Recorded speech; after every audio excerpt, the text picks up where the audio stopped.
So welcome to Bristol, Yeah, Bernardine. thank you. It's great to be here. And congrats on Girl, Woman, Other being out in paperback, which is beautiful and very tactile and embossed. Before we talk about the book and its impact, I actually want to take you back to think about the women who inspired you on your creative journey, past, present, and current. Writers. You don't know anybody who's just inspired you. Okay.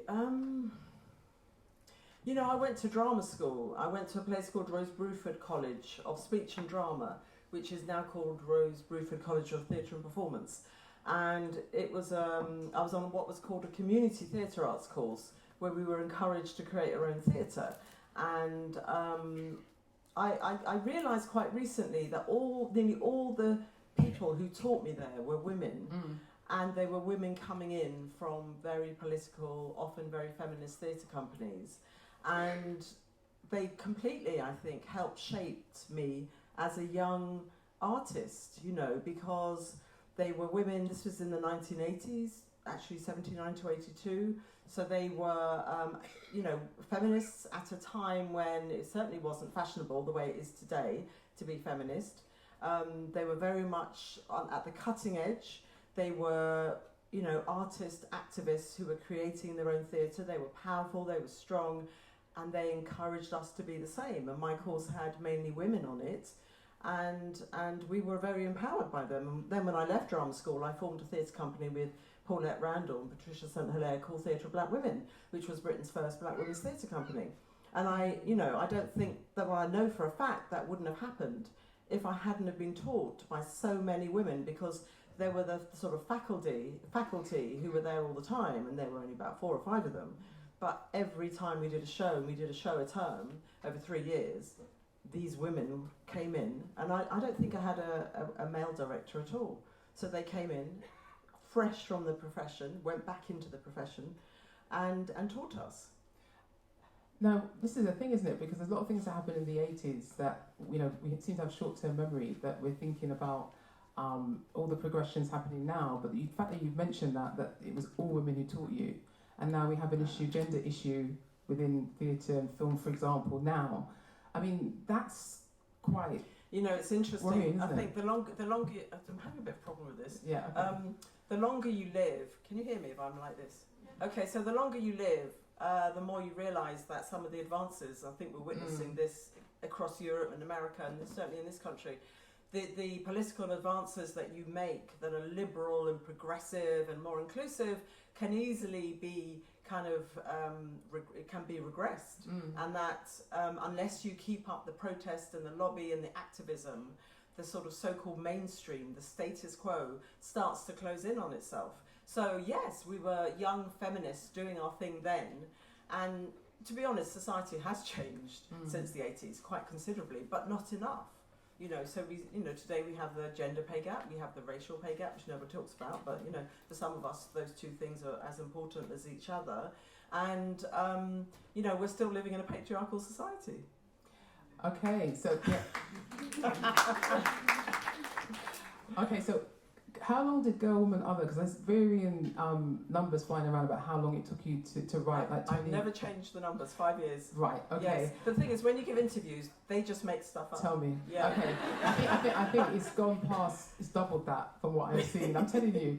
But you know, it took 5 years to write. It spans 100 years. How confident were you that the world was ready for Amma, Yaz, Dominique, Carol, Bumi, Letitia, Shirley, Winsome, Penelope, Megan Morgan, Hattie and Grace. Wow, nobody's done it like that before. That's great. I wasn't, no, there was no sense that this was a book that would do what it's done, or that it was a book that people were waiting to read, you know, because I started it in 2013, finished it in 2019, and the Me Too movement hadn't happened, Black Lives Matter hadn't happened, and those two movements or moments or eras, whatever you call it, shifted our cultural perspective somewhat. And, you know, feminism came about, or sort of fourth wave feminism, I think arose out of that. And so did more consciousness about race and racism. And suddenly black British women in particular, through the sort of power of social media, I would suggest, and I would suggest with a lot of young women who are very activist on those platforms, became something that people were suddenly interested in. You know, we had something to say. Well, we've always had something to say, but we didn't really have those platforms in the way that we were having through social media. So by the time the book was published in 2019, the cultural landscape had changed somewhat, and the world was ready for it. And I actually realised sort of halfway through the book that it was becoming a topical book. And that was not what I was planning, and it never is what I plan to do. I write the book I want to tell, the story I want to tell, and you know, I'm just not a fashionable writer. You know, one of my novels is about a black girl growing up in Roman London 1800 years ago. That wasn't fashionable when it was published 20 years ago, and it's not fashionable today. So, you know, I just do what I want to do, essentially. But the landscape shifted, and suddenly there was a receptivity to the work, which was incredible, and also a panel of judges, which was very unusual, in fact, unique for the Booker Prize, because suddenly they had 4 women, and I don't think they've ever had 4 women on that panel, and 2 women of colour. And I remember the Booker Prize years ago, and you'd get a lot of Tory grandees chairing it, and, you know. They were certainly not the kind of judges that are currently judging that prize, and that makes a difference as well. And the thing is, you're saying about how things have changed, but yet haven't. If you notice over here, everyone, there's a display here, especially curated display by Bernardine of 20 black British women, non-binary people, writers. So, you know, maybe not today, because most have to kick you all out just after 8:30, but come back and have a look, because that's a testament to what you're saying about the climate change. And I mean, you know, I think a lot of authors always ask this question, isn't it, about writing into, what are you writing into? Is it a vacuum, or are you writing for prizes? But ultimately you want your book to live and have an audience. So I would imagine, you know, over 5 years as you were writing it, and obviously you're writing it with profile, but you want people to read it. How do you navigate that, writing the book, knowing you want it in the world, want it to be widely read, at the same time watching the climate and seeing, are they ready for me? Are they ready for this? I think it just goes back to the fact that I realised the climate looked like it was going to be more receptive, but I wasn't writing for that. I was writing out of my own sort of artistic imperative, my political imperative, which was to create as many black British women in a novel as I could and make it a cohesive whole. That was the thing that I was thinking about. I'm not really thinking about a readership or an audience for my work, because if I do, I feel that I start limiting what I write. And so I just want to be as open as possible in the creative process, but also just think, well, the book is going to land where it lands. And this book has landed very well, and it's reached a very wide audience because of the Booker, not because, you know, it wasn't reaching a wide audience before the Booker. But that, you know, the kind of, you know, the issues around audience and readership are not issues that I take into consideration when I'm creating a piece of work.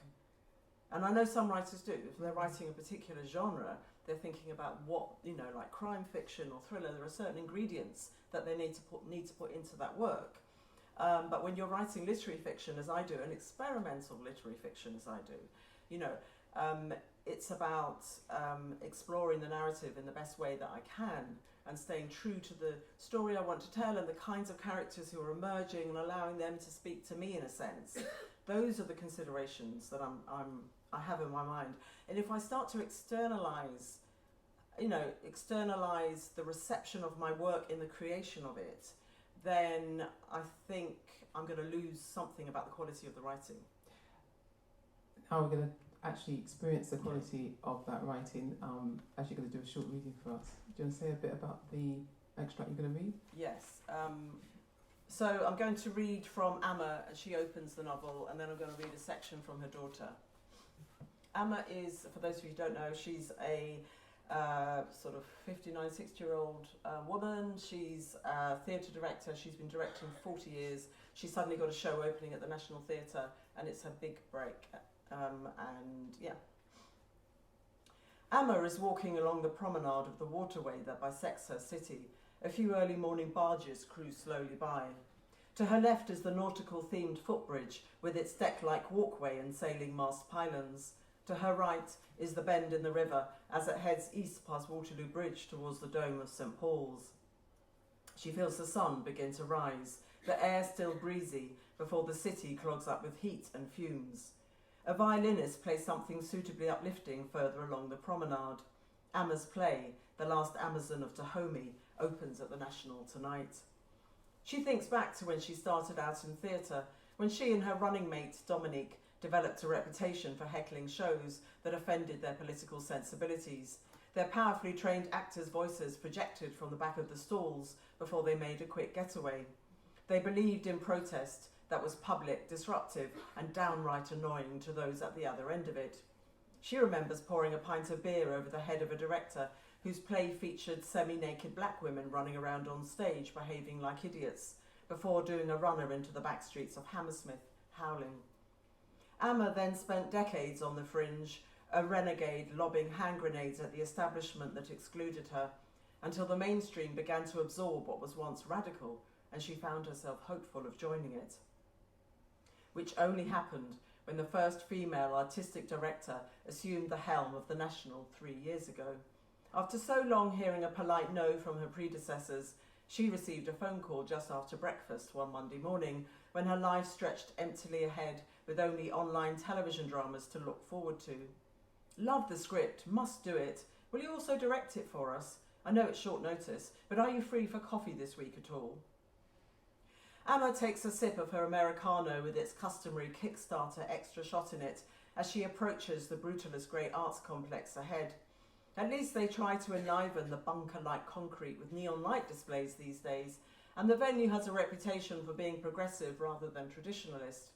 Years ago, she expected to be evicted as soon as she dared walk through its doors, a time when people really did wear their smartest clothes to go to the theatre and look down their noses at those not in the proper attire. She wants people to bring their curiosity to her plays, doesn't give a damn what they wear, has her own sod you style anyway, which has evolved, it's true, away from the cliché denim dungarees, Che Guevara beret, PLO scarf, and ever-present badge of two interlocked female symbols. Talk about wearing your heart on your sleeve, girl. These days she wears silver or gold trainers in winter, fail-safe Birkies in summer. Winter it's black slacks, either baggy or tight, depending on whether she's a size 12 or 14 that week, a size smaller on top. Summer it's patterned harem pants that end just below the knee. Winter it's bright asymmetric shirts, jumpers, jackets, coats. Year-round her peroxide dreadlocks are trained to stick up like candles on a birthday cake. Silver hoop earrings, chunky African bangles, and pink lipstick are her perennial signature style statement. Yaz, her daughter, recently described her style as a mad old woman look, mum. Pleads with her to shop in Marks and Spencer like normal mothers. Refuses to be spotted alongside her when they're supposed to be walking down the street together. Yaz knows full well that Amma will always be anything but normal, and as she's in her 50s, she's not old yet. Although try telling that to a 19-year-old. In any case, ageing is nothing to be ashamed of, especially when the entire human race is in it together. Although sometimes it seems that she alone among her friends wants to celebrate getting older, because it's such a privilege to not die prematurely, she tells them, as the night draws in around her kitchen table in her cosy terraced house in Brixton. As they get stuck into the dishes each one has brought: chickpeas stew, jerk chicken, Greek salad, lentil curry, roasted vegetables, Moroccan lamb, saffron rice, beetroot and kale salad, jollof quinoa, and gluten-free pasta for the really irritating fusspots. As they pour themselves glasses of wine, vodka, fewer calories, or something more liver-friendly if under doctor's orders. She expects them to approve of her bucking the trend of middle-age moaning. Instead, she gets bemused smiles and, what about arthritic flare-ups, memory loss, and hot sweats? So that's a little taster of Amma, and now I'm going to read Yaz. Oh, thank you. This is Yaz, her daughter, who's at university. Yaz sits on the seat chosen by by Mum in the middle of the stalls at the National, one of the best in the house, although she'd rather be hidden away at the back in case the play is another embarrassment. She's tied her amazingly wild, energetic, strong and voluminous afro back because people sitting behind her in venues complain they can't see the stage. When her afroed compatriots accuse people of racism or microaggressions for this very reason, Yaz asks them how they'd feel if an unruly topiary hedge blocked their view of the stage at a concert. Two members of her uni squad, the Unfuckwithables, are seated either side of her, Warris and Courtney, hard workers like her because they're all determined to get good degrees because without it they're stuffed. They're all stuffed anyway, they agree. Yaz is reading English literature and plans to be a journalist with her own controversial column in a globally read newspaper because she has a lot to say and it's about time the whole world heard her. Warris from Wolverhampton, seated to her right, is reading politics and wants to become a member of parliament, to represent, and will go down the community activism route first, a la Barack, major role model, Obama. Come back, Barack.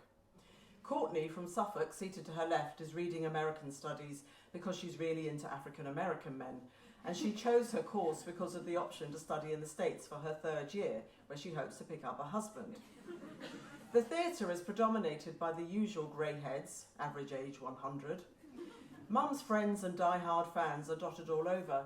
They should be grey, but are more likely to shave it off, dye it, or cover it up with head wraps. She looks over at Sylvester, slumped in his seat, scruffy as hell in his tatty blue communist China overalls. His beard makes him look more like an Amish farmer than an urban hipster. Way too old for it, Sylvie. His arms are crossed and he's scowling like he really wants to not enjoy the play before it's even begun. When he notices her ogling him, puts on a smiley face and waves, probably embarrassed that she's read his mind. She waves too, putting her nice to see you face back on. He's one of her godfathers, but was demoted to the C list when he sent her the same birthday card 3 years in a row. A cheap recycled charity one at that. As for birthday presents, he stopped them when she turned 16, as if she had no need for financial support once she could legally have sex. The A-list goddies part with money, lots of it, every year on her birthday. They're the best, as they really want to keep in with her as their conduit to the younger generation. A couple of goddies have disappeared altogether on account of falling out with Mum over some pointless melodrama. Mum says Sylvester should stop sniping at other people's success, hers, and that as he won't change with the times, he's been left behind. You mean the way you felt not so long ago, Mum? Ever since she landed the national gig, she's got very snooty about her struggling theatre mates, as if she alone has discovered the secret to being successful, as if she hasn't spent way too many years of her life watching crap television while waiting for the phone to ring. This is the problem with having a daughter with X-ray vision. She can see through the parental bullshit.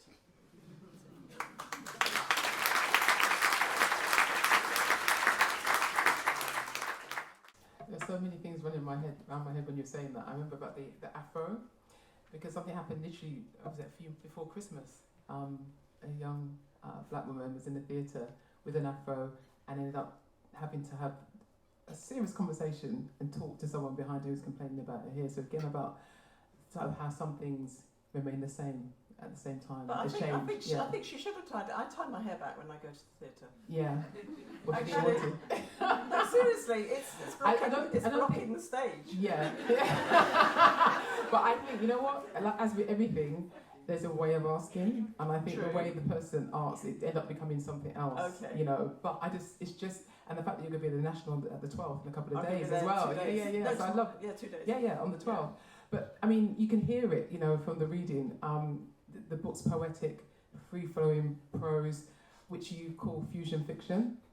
I find it magical, but yet rooted. There's a sense of this sort of magicalness about it, but at the same time it's rooted, and I think you navigate those two spaces incredibly well. And it really helps make the setting, the trauma, and the women feel potent, whole, but also almost like 3D, because I feel like they're coming at me when I'm reading it. Why that style for this story?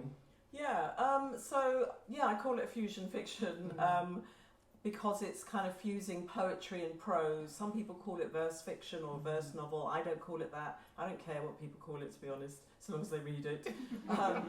But it was a very free-flowing writing experience, and I love that style actually, because it just allowed me to just tell their stories in a really open and free and energized way, and I was able to be inside them and also see them from the outside. So it's written in what we call close third, which means that even though it's written in the third person, you feel like you're hearing their voices, because it's so sort of intimately inside their heads. But at the same time, you can see them from the outside. So I describe people, I describe where they are, I'll look at them sort of from the outside perspective. You make it sound so easy. Look inside, outside, like a surgeon. Right, yes, I can tell. I've been talking about this book a lot, right? So I have to, I find a way to talk about a book once it's written. Really cool. So if you'd have asked me, like, after I'd just published it and done a couple of gigs, I would have been stumbling and fumbling for words a bit, but I'm very used to talking about it. And also because I have this sort of unorthodox punctuation, in that there aren't many full stops. That also it sort of intensifies the free-flowing experience of the reading and also the writing, and it is like stream of consciousness, which I've never intentionally written. And if I have an old school friend here who will remember To the Lighthouse, Hilary, which I hated, I didn't read it. So I remember reading Virginia Woolf. I couldn't get into her as a young woman. I like her now. But it is a stream of consciousness, and so that you're kind of you're experiencing these women at a quite deep, sort of almost like subconscious level, and that is all brought about through this fusion fiction and what I call a pro-poetic patterning on the page.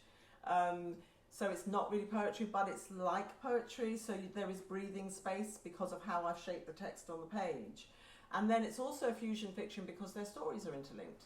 So there are these 12 women, Wimmockson, right, because one is non-binary, and they are all interconnected in some way. There are X degrees of separation between them, and the form of the novel allowed me to do that. So it's interesting, because if I'd have written it in traditional sentences, I would not have been able to capture what I've captured of these characters in 30 pages, because each woman has her own chapter of about 30 pages. Because I'm using this kind of almost poetic device, I was able to just slip and slide all over the place, go into the past, come back to the future, have a bit of dialogue, which you don't even realise is dialogue until you get to the end of it, and you think, oh right, somebody said that.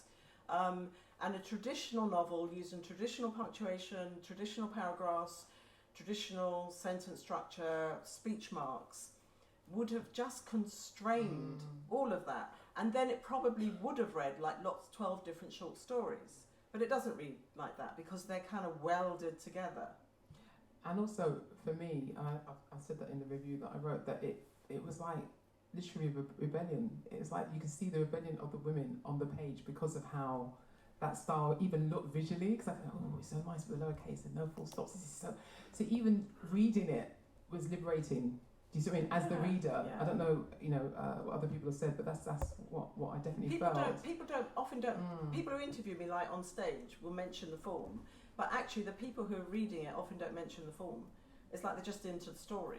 Yeah, it is a very experimental novel, and it's almost like people have got beyond that to just relate to the story, which I love. Which is the flow. It's the flow. Yeah, it's the flow. It's got the flow. But it's also readable. And I'm an experimental writer. My other books experiment in different ways, but I absolutely want my work to be readable. Now, you sort of alluded to this, but the thing that I loved as someone in their 50s was the intergenerational connectivity and connectedness throughout the book. And I particularly loved the older characters. And the effortless humour, you heard some of it, and I've got if I've got time, 2 favourite bits. There's 2 bits that really struck me. Bumi, 93-year-old Hattie, I love it, not greedy mass, not Christmas. And just her observations of her great-grandchildren, her children, being around her and in her mind waiting for her to go so they can get her land and her money and everything else. I just love it. And also Winsome and her relationship with her uptight daughter, Shirley, and her sexual attraction to Leonard. No spoilers. Okay. All right, a bit late now. But you see, you're still gonna want to read it.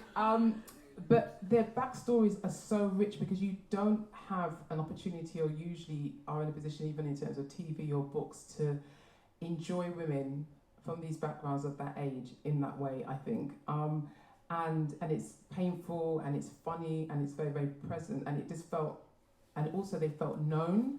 There's something exposing about it, but also they felt, to me, I felt like I knew them, and I started thinking about my grandmother and what her backstory was.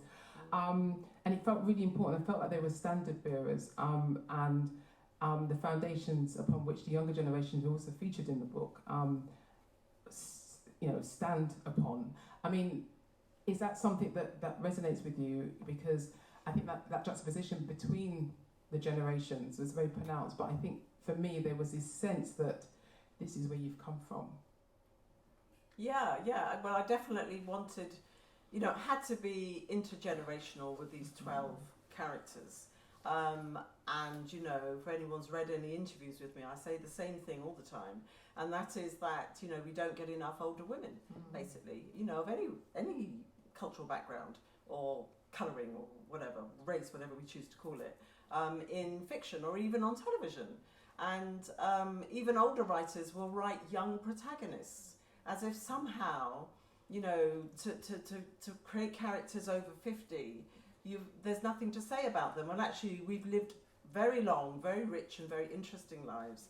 We have all that accrued wisdom of having lived many, many decades. And we're fascinating, of course we are. And actually, young people, are they as fascinating? Is a 19-year-old as fascinating as a 90-year-old? Well, arguably not. Just in terms of the breadth of life experience. So I definitely wanted to have every age range represented in the novel. And I thoroughly enjoyed writing the older women and writing against invisibility, but also stereotype. So like you say, Hattie is 93. I've got her in the north of England. She's a farmer. She's lived on that farm all her life. On her father's side, she's sort of like, her mother was mixed race. On her father's side, the family goes back 200 years. She is deeply rooted to the soil up there. She thinks Leeds is the south and Yorkshire is the south. She's as alien to Amma and her kind of like London theatre, arty, alternative lifestyle as anyone else would be from that generation. And I think one of the beauty about writing fiction in particular is that you do get inside the characters' lives. So you say like they feel like you see them or they feel known. That's because when we watch screen drama, we see what's manifested. We imagine what's going on inside someone's head through the quality of the acting, but you don't actually know. Whereas the interiority of the characters can be expressed through fiction. So for me, it was so wonderful to be able to write all these different characters and to make them contrasting and even in argument with each other, because the book has no thesis. Do you know what I mean? They are different women. They are as diverse as each other as anybody else would be. And that was the point, to create a sort of, to say that we are all things and everything. You can't just box us in and say, we're all black, a black woman of 70, okay, so she's this kind of person. Because as soon as you might even start thinking that, when I introduce a character, I would do something to disrupt that expectation. I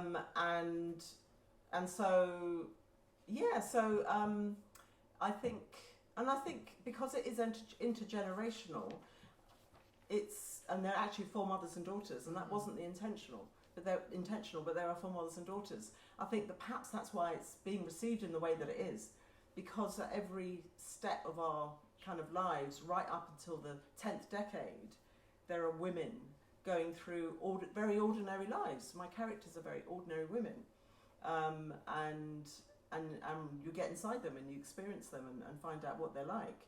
And the young women are actually in the minority. The very young women are in the minority. But what I have done is every character, we experience them from childhood through to their age that they are in the novel. So Hattie, we know what her childhood was like to a certain extent. And we know what her life is like now, and we know what happened in between. So even though you're experiencing them as older people, you also know where they came from. And one of the things I'm very interested in is human psychology. How do we get to the places that we get? Having lived the length of time that I have, I'm really curious about the people I knew years ago, and then where they are now and how they got there. I think that's fascinating, and that's one of the things I explore in the novel. I mean, you said that writing the characters, I mean, you know, especially the ones that I mentioned, you know, how much fun you had in creating them. Were there any characters which characters were the most fun to write, and were there any that were more tricky or more challenging for you to write? Can you guess? You say? No, can you guess? Not Emma. No, Emma was easy. Yeah. No, it was Yaz was the most fun. Oh, okay. Because I find her funny. Yeah, well. You know, and the thing is, I created her, but she entertains me, which, you know, if you're not a writer, may be a bit strange. But it was like, when I read her, I just, you know, I'm just very warmed by her, because she's so opinionated, so bright, so feisty, and so unself-aware. You know, she actually doesn't have a lot of wisdom, you know, but she thinks she does. And she you know, she's, you know, I've watched some of the sort of younger women around me as they've got older, from like sort of, you know, being very young to being teenagers, and suddenly they're super critical of their parents, and the parents can't do anything right, and they take the moral high ground. But her dad's job title is a bit ridiculous. Sorry? Her dad's job title is ridiculous. Let's Yes. be honest. I'm not going to do a spoiler, but come on. Yes, yeah, it is. But those titles Sadly, exist. yeah, it's a bit worrying. Yeah. Yes. So she's fun, because even though she doesn't have the sort of life experience, she's complex because there's how she behaves, and then there's what we think about her, you know, and then there's all how other people see her, and then how she sees other people. And then Megan Morgan, the non-binary character, was very difficult, because I had to understand what that meant for somebody to decide to be non-binary, or actually feel that that's what they've always been, is non-binary, and then to delicately write a character who goes through that experience, but to not feel beholden to any constituency, to do it my way, and to think, you know, but to be sensitive, but to do it my way. Because I know that we're living in a culture at the moment where, you know, there's a lot of protest at what might be called cultural appropriation and so on, and I just think as a writer, I can write anybody I like, anybody, from any perspective, and we should all be entitled to do that. And I don't feel answerable to anybody, actually. But We've got that message. But there may be consequences. Yeah. And I haven't had any consequences from the way I've written the non-binary figure. But it was the most challenging. And okay, I'm trying to figure out how I can tactfully say this. Who were you in the book? I just thought, which temperament? Who reflects your temperament? All that's it. No, but basically, Amma is based on my younger self, and the sort of younger community that I mixed with in the 80s. But other than that, I'm not in the book. And has anyone called you up saying, "Why am I not in the book?" or "Why am I in the book"? That's happened with other books. Not with this one. Yes, I've been heckled before now by somebody who saw themselves in a book, but not with this one. Okay. Now, I've said this to you before, that the thing, straight away, as soon as I finished reading it, I was like, Netflix, HBO should be knocking on your door. I can see, you know, it's like, and it's reminded me of, you know, Armistead Morpan, Tales of the City. Yeah. You know, oh, good, okay. Yeah, I remember Tales of the City. But that's what I could see, and you know, they brought it back recently where they had it again. Oh, okay, I'm getting hot. I want my ticket to the screening. But yeah, I mean, the thing is, there's something incredibly televisual, filmic about about the book. I'm like, I need to see this on TV now. So all right, who's optioned it? Who's knocking on your door? Is this happening? I know I did put something on Twitter, and I think you did respond. Something is happening, but I can't say yet because it hasn't been announced. Great, okay. Is that going to be over there? I can't say. Okay. But the thing is, you know, lots of books go into development. And development hell. Yeah. And very few books are actually made into production, so we'll see. I'm going to talk about Lover Man just for a second, because it's a book that really touched me, and it's the first book I read of yours. I'd read bits back in the 80s when you'd done a few bits. I've been to a couple of theatre productions, but that book was a story that has never, ever, ever been told. and I haven't read your book. I've got 3 copies, I will say that. Because I've been ordered to come here and get them signed. But I think it's really important to have stories of women that are in their 50s who've been through the 80s when we thought we were going to get everything, and then we came to the 2000s and it's like it's all starting again with Gallem and all of that, but it's like they stand on our shoulders really. And I sometimes think that recognition just isn't there, and I'm hoping that this book is going to give me that. So I'm really touched that you've actually got stories about women that are actually representative of women that lived through that time and marched and did all that stuff, and actually it all just went away. That's why I wanted to write a character. It's Amma and a friend of hers who sets up a theatre company, who are the 80s characters, essentially. Well, no, they're not the only ones, but they are from that time, and political activist time. And I'm very aware of all the young women out there today who don't know the history, and actually it's not really been archived. There is no central place to go and discover what black feminist history was like in... Black sisters, all of that. No. So it's not just their fault. No. It's not actually there. And we know that black British history, I don't even know if it's even taught in this country in schools. So they have to have some kind of way in, and then they need to dig and be people who want to do the research, or we need to bring it to their attention. And one of the ways in which I was able to do that was through this book. Congratulations. Thank you. I loved Mr. Loverman as well. I've got a big soft spot for that book.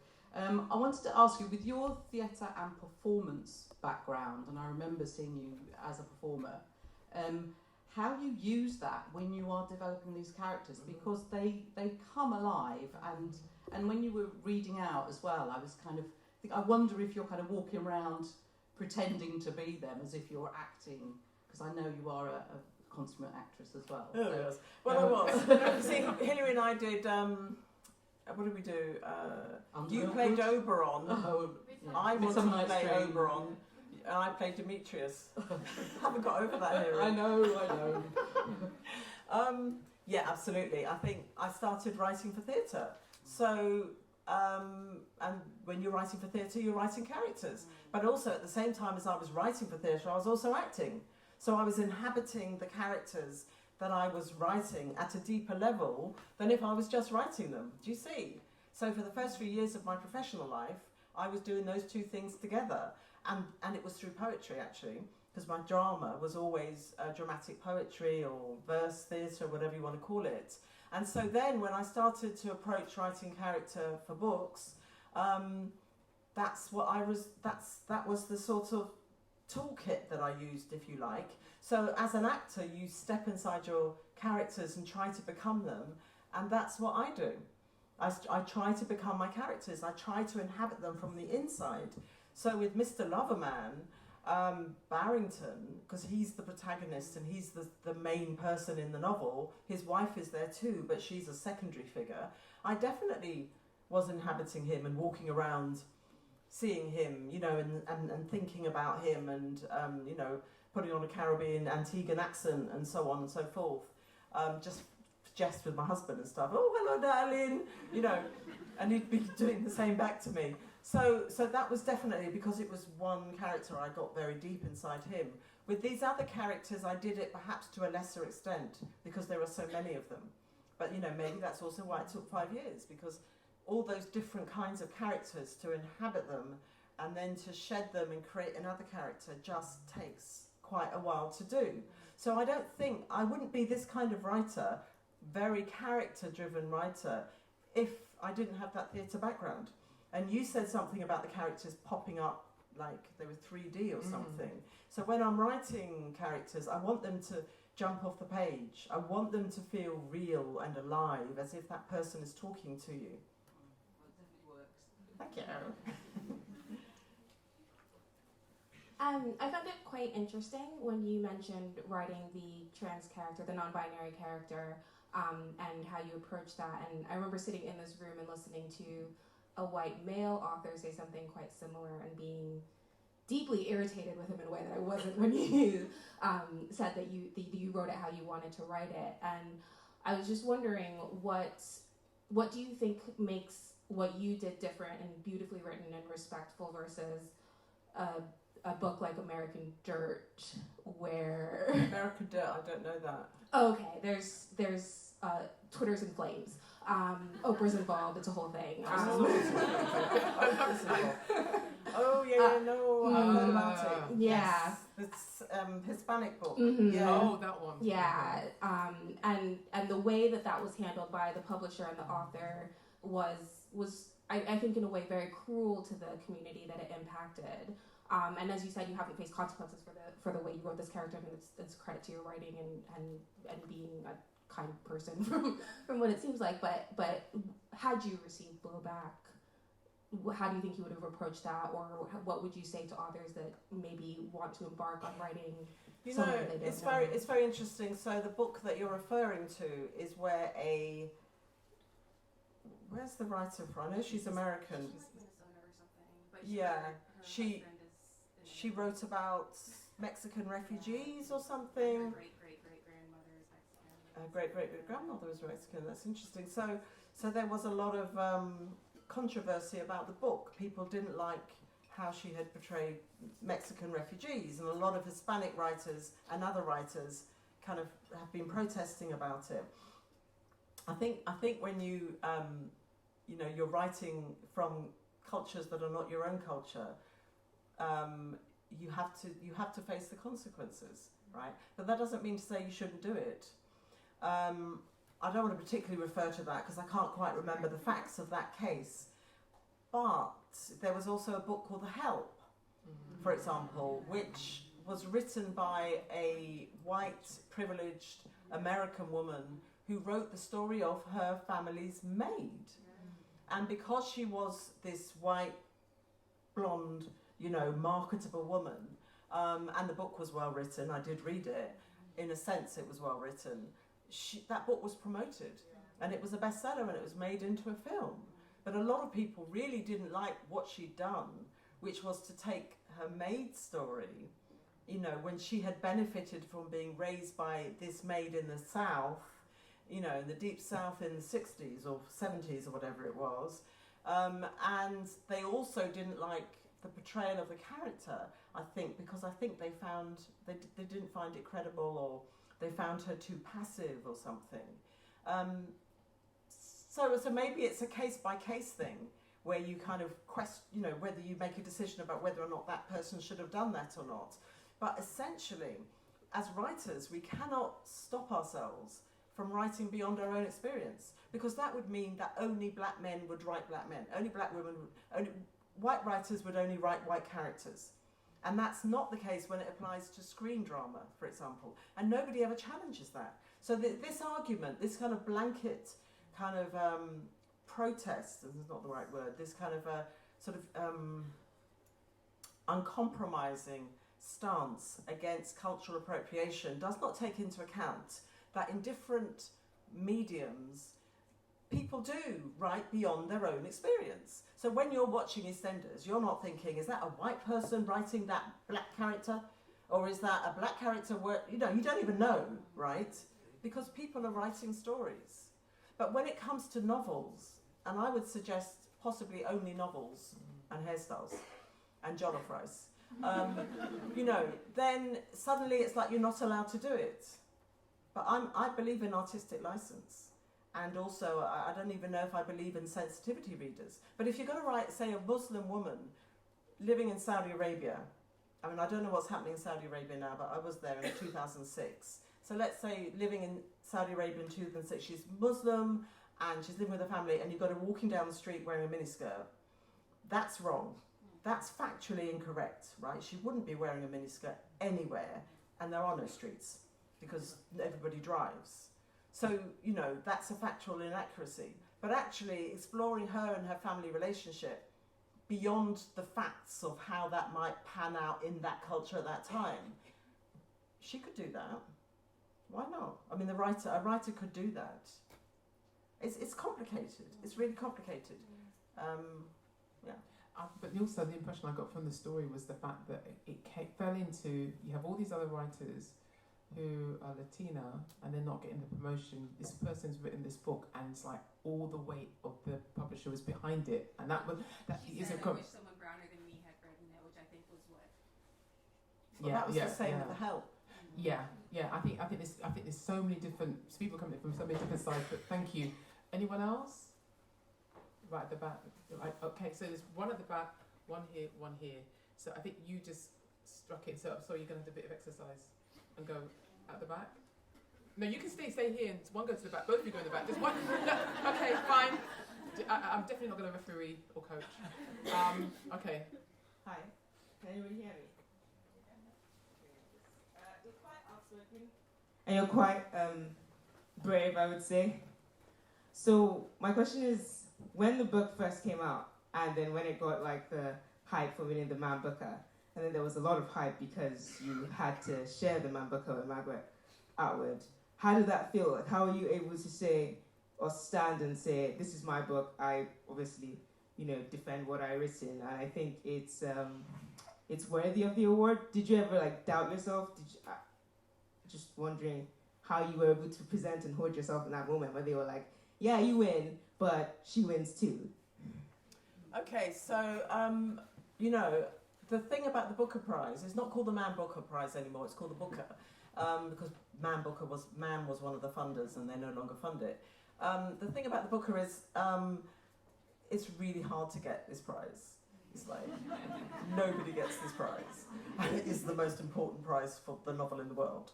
So I wasn't really going to quibble, I'll take it with Margaret Atwood. Who else? I mean, Margaret's amazing. She is an amazing woman, an amazing writer. So I was overjoyed. I don't think I was any less overjoyed because I was sharing it, So it was an incredible thing to happen for me at this stage at my career with this book that I stand by all my books. So I was already behind this book because, I am. It's my creative product. It is what it is. And it will land where it lands, right? As it happens, it's landed very well, as I said earlier. But it's, the fact is, I know that a lot of people thought I should have got it on my own because I was the first black woman to win it. And so there was this groundswell of opinion that I should have got it on my own.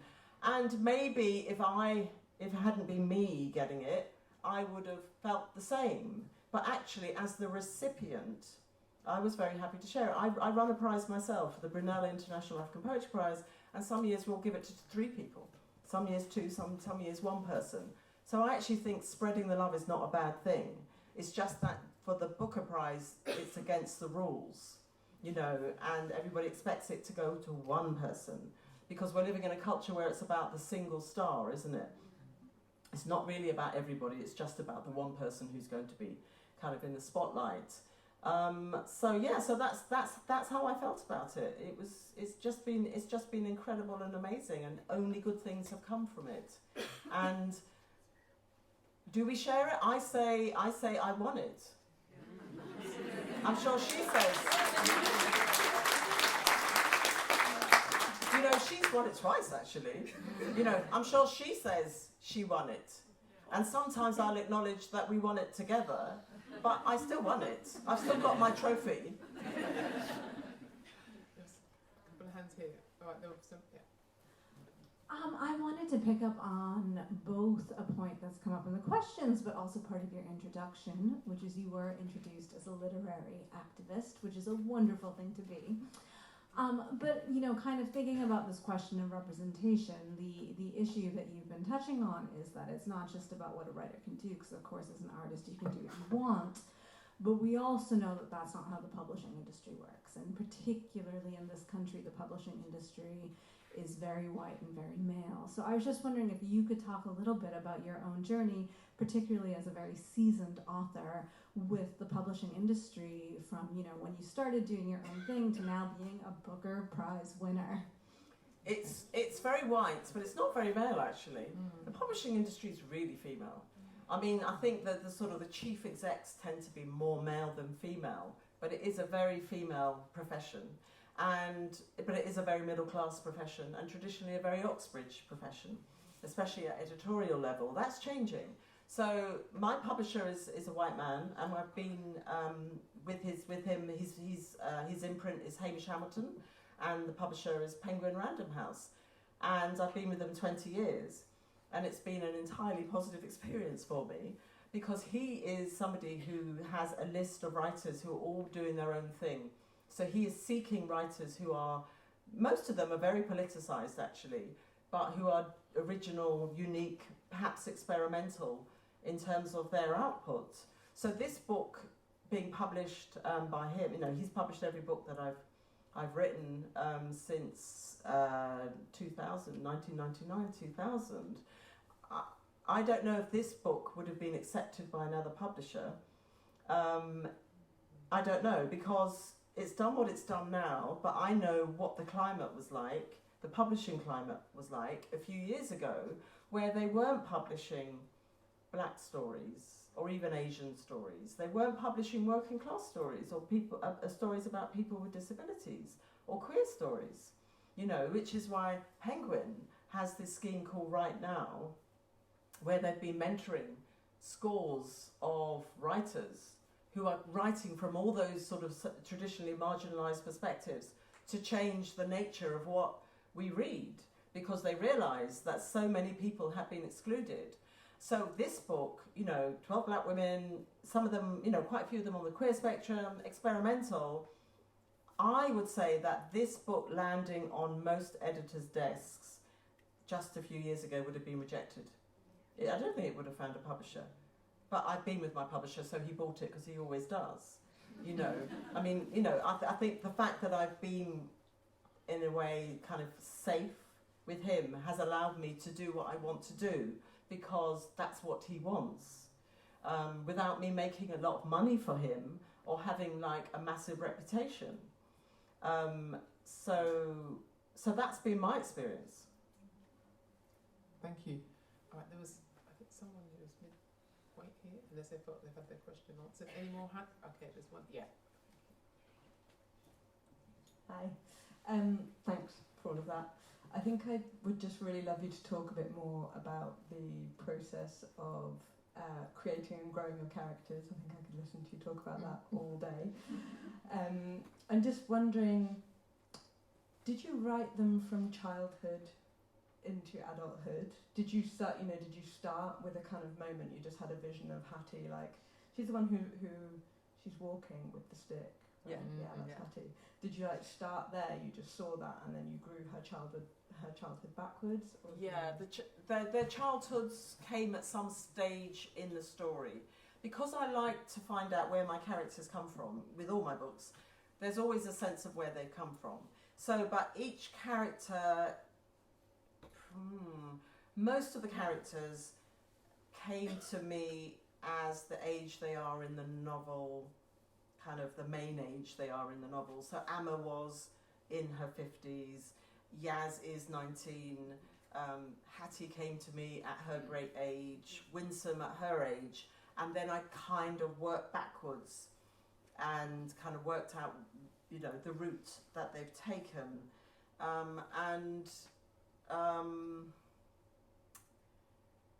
They come, so the other thing to say is that the characters emerge through each other. So Yaz came from Amma. Amma is her mother.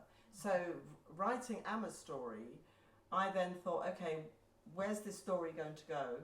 And I don't necessarily plan in advance, but I thought I want her to have a child, because she's a lesbian, and I want her to have a child with her gay friend, because the book is also about different kinds of families, and that wasn't my intention when I started it. I didn't sit down and think, okay, I'm going to have lesbian characters, straight characters, you know, non-binary figure, I'm going to have different kinds of family arrangements. I didn't think that. But as the book evolved, I realised that there were spaces for different kinds of families and arrangements and so on. So I decided Amma was going to have a daughter, and then that was interesting. Who would Amma have as a child? And then Yaz emerged through Amma, and then I loved it, Yaz. So then Yaz had her own section, and then Dominique was Yaz's friend, Amma's friend. And I thought, okay, Dominique, you know, she's also a lesbian, she's lived in America many years. Okay, well, how am I going to write Dominique's story? But she came through Amma. And then with Carol, her mother Bumi came into Carol's story, because I was writing about Carol's childhood. I began with Carol in her late 20s, and then went back to her childhood, and then there's her mother, right? And then her mother had her own section, and then Letitia is Carol's friend, and then Letitia had her own section, and then Shirley is Carol's school teacher. So then that's how Shirley emerged, and then Shirley has a mother because I went back to Shirley's childhood, and that so on. So it they all kind of grew out of each other like amoebas. Okay, thank you. Anyone? Okay, over here.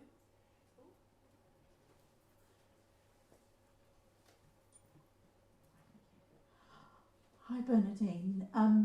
We actually met because you were a visiting fellow at Oxford Brookes a few years back on my MA course. Okay. And I really enjoyed the workshops that you ran, so thank you very much for that. You were really inspiring. So I'd like to hear more about your teaching. You're at Brunel University. Have you found with the everything that's gone on around Girl, Woman, Other, is it meant that you've had to cut back on your teaching, or are you still going to carry on? I'm on sabbatical at the moment, actually. Yeah, I'm on sabbatical, so I'm not teaching at the moment. Yeah. They're very happy.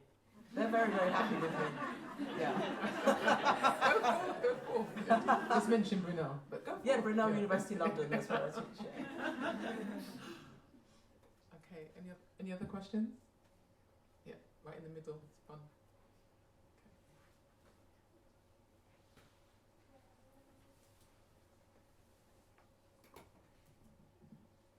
Hello, thank you. I really enjoyed the book. It was wonderful.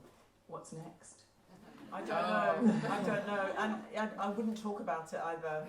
So I always keep it very much under wraps until, later in the process. In fact, I don't know when I did some readings from Girl, Woman, Other when I was writing it, when it was sort of, I don't know, half written or something, just to test it out with an audience. But the book wasn't conceived in the way that it became, so it wasn't like I didn't have the overall storyline that I have now. Sorry, I'm gabbling now. Yeah. I did not have the story as you see it at that stage. So I had some little sections, and I read from those sections to audiences to test it out. But other than that, I kept it under wraps. And then at a certain stage, when I've been through a few drafts, I had some readers read the book and give me feedback. So I think it's better to keep it quiet until it's ready to get out there. Thank you. Here? Oh, right, okay, and there's this one. No, someone behind you. Oh, right, here you go.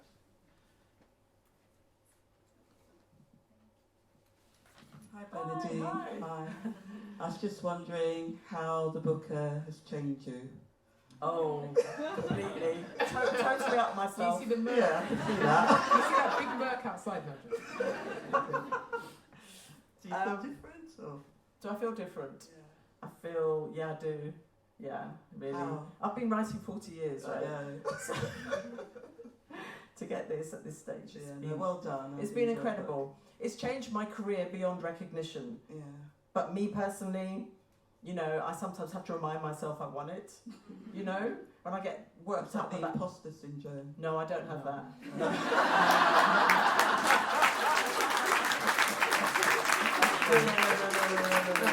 I did a workshop this afternoon with some people. I said, you do not have imposter syndrome. It's too easy to say that. Do you know what I mean?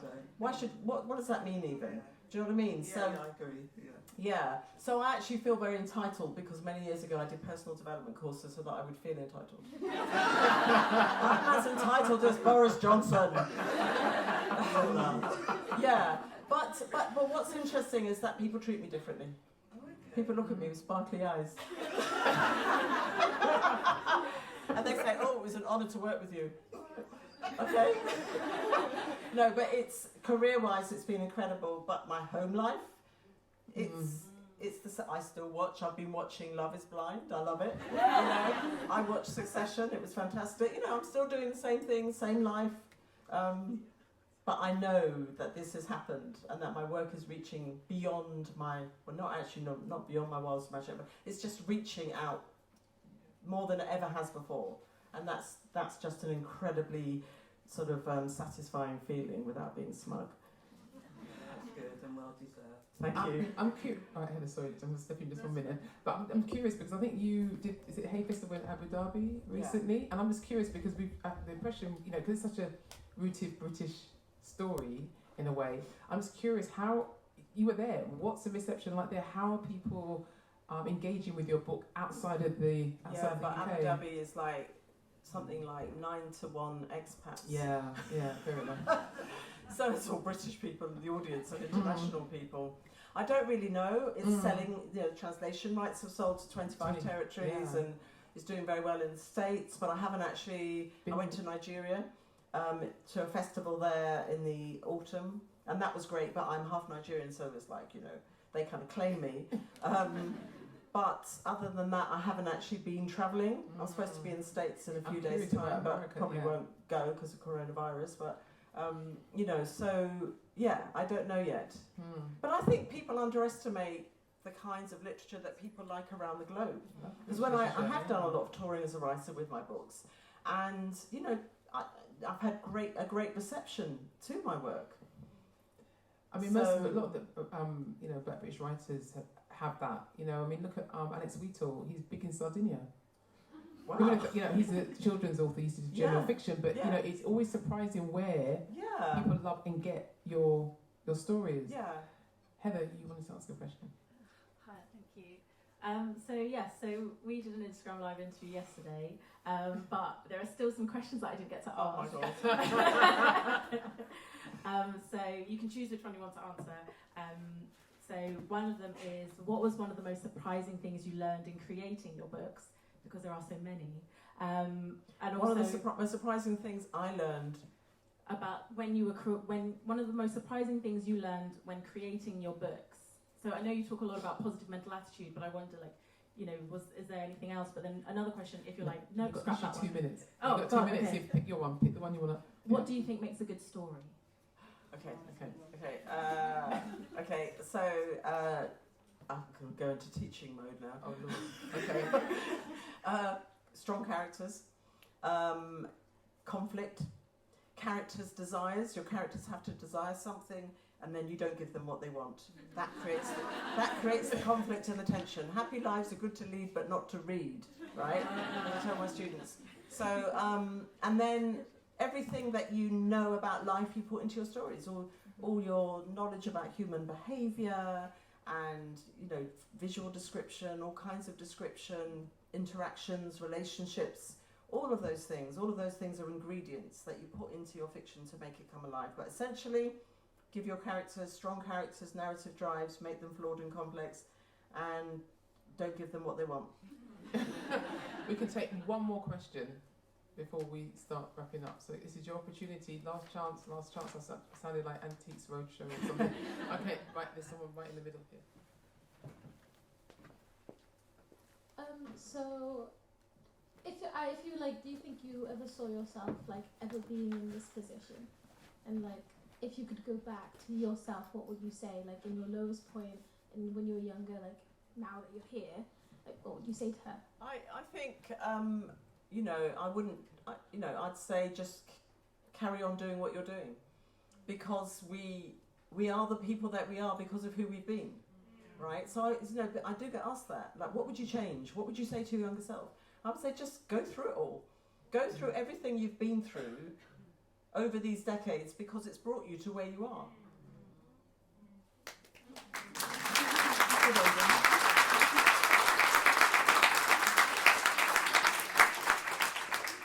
Okay, I know that you said something about selfies, but I'll come back to that in a minute. I just want to thank Bernardine, all of you, also to Edward and his team at Waterstones Bristol, Heather, Adrienne, also Bristol Libraries. Catherine, are you in the room? Hey, hi Catherine, because Bristol Libraries are displaying the 20 curated list by Bernardine across the libraries, and also Bristol Olvik, who hosted us today for a creative and career development workshop. So yes, you've got time to buy books, but also Bernardine will be doing a book signing. But like I say, please hold back on the selfies. So I'm going to do an Ellen. I want to do a selfie with you on the stage while people are sitting down. Okay, let's do this.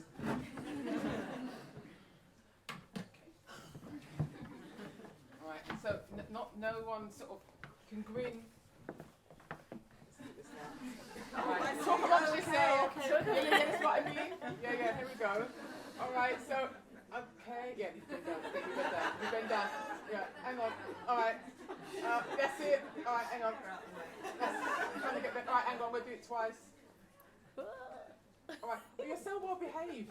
Alright, okay, ready? Yay! Right, you got to do that again. That was so. Come on, Bristol. Right, you got 5 seconds to get yourself doing something. You can jump up, stand up. Yay! Right, hang on, do it again. Don't. Ah! All right, thanks everyone. Thank you. Thank you to Bernardine. All right, thank you so much, Bernardine. All right, okay, this is for you. Thanks so much. Thank you. All right, so a couple of minutes and then we'll go over here. All right, thank you.